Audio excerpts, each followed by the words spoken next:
এই ভিডিওটা বেসিক্যালি আমার একদিনের শ্যুটের ভিডিও। আমি একদিনে 4 থেকে 5টা ড্রেস শ্যুট করেছি, সেটাই তোমাদের সাথে শেয়ার করব। রোজা রেখে একদমই মন চায় না যে শ্যুট করি, কিন্তু কিছুই করার নেই। অনেক পেজ ওনারদের ভরসা আমরাই, তারা আমাদেরকে ভালোবেসে ভরসা করে আমাদেরকে ড্রেস পাঠায় শ্যুট করার জন্য।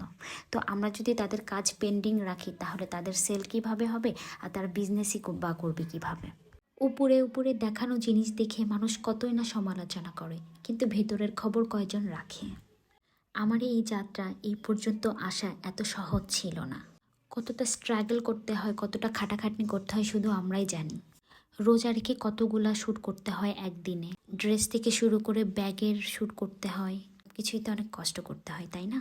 প্রথমে বাসা থেকে একটা ড্রেস পরে যাই, দেন কোনো শ্যুট স্পটে গিয়ে শ্যুট করার পর বারবার ড্রেস চেঞ্জ করা যে কতটা হ্যাসেল শুধু আমরাই জানি, যারা যারা অ্যাকচুয়ালি ড্রেসে শ্যুট করে থাকি।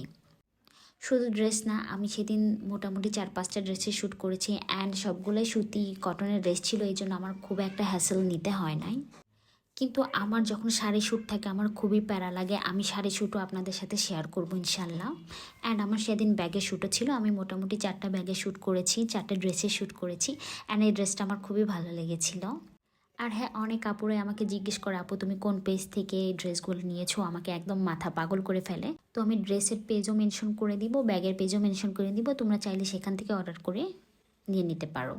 অ্যান্ড ড্রেসগুলোর কোয়ালিটি কিন্তু মার্শাল্লাহ খুবই খুবই ভালো, অ্যান্ড ব্যাগের কোয়ালিটিও খুবই ভালো ছিল, মার্শাল্লাহ মার্শাল্লাহ।